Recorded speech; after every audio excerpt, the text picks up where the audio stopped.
Bonjour, bonjour et bienvenue à ces 3 minutes de partage. Ce matin, nous allons regarder le livre de Matthieu chapitre 9, versets 12 et 13. Dans le livre de Matthieu chapitre 9, le verset 12 et 13, il est dit: ce que Jésus ayant entendu, il dit: ce ne sont pas ceux qui se portent bien qui ont besoin de médecins, mais les malades. Allez et apprenez ce que signifie: je prends plaisir à la miséricorde et non au sacrifice. Car je ne suis pas venu appeler des justes, mais des pécheurs. Jésus dit qu'il n'est pas venu appeler des justes, mais des pécheurs. Oui, déjà, ce ne sont pas ceux qui se portent bien qui ont besoin de médecins, mais des malades. Alors cela sous-entend que nous sommes tous des malades et on a besoin de médecins. Jésus-Christ étant ce médecin qui est venu pour nous les malades.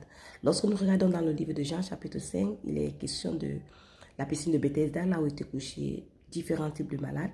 Et à cette piscine, pour recevoir la guérison, il fallait que l'ange vienne agiter l'eau et celui qui se jetait le premier était guéri, quelle que fût sa maladie. Mais la Bible ne nous mentionne pas quelqu'un qui a été guéri, n'est-ce pas, dans la piscine, à partir, n'est-ce pas, de l'agitation de l'eau de l'ange. Mais plutôt, c'est celui qui a rencontré Jésus-Christ, le malade de 38 ans que nous connaissons tous. C'est lui qui a rencontré Jésus et c'est lui qui a été guéri dans la piscine. Aujourd'hui, Jésus disant qu'il est venu appeler, n'est-ce pas, des pécheurs et non des justes. Nous sommes nés pécheurs en Adam et dans notre péché, nous ne pouvons rien faire, n'est-ce pas, pour être justifiés devant Dieu. Lorsque nous voulons emprunter le chemin de la loi, nous sommes tous faillibles. Pourquoi? Parce que personne ne peut obéir à la loi. La loi veut que pour être justifié par elle, nous devons obéir à toute la loi. Mais ce qui est barrant, c'est que nous ne connaissons même pas déjà la loi. Alors on ne peut pas obéir à quelque chose que nous ne connaissons pas.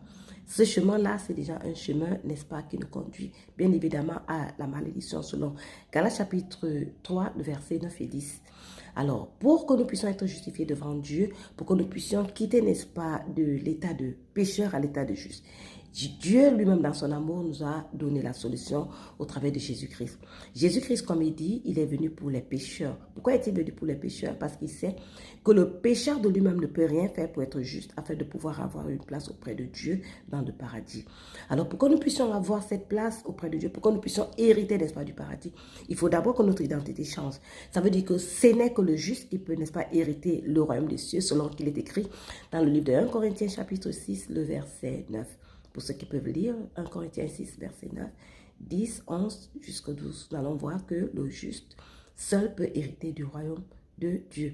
Alors pour devenir juste, ce n'est pas de se confesser, ce n'est pas de se baptiser, ce n'est pas de se confirmer, ce n'est pas de se communier. Il y a un seul chemin qui rend l'homme juste, c'est Jésus-Christ.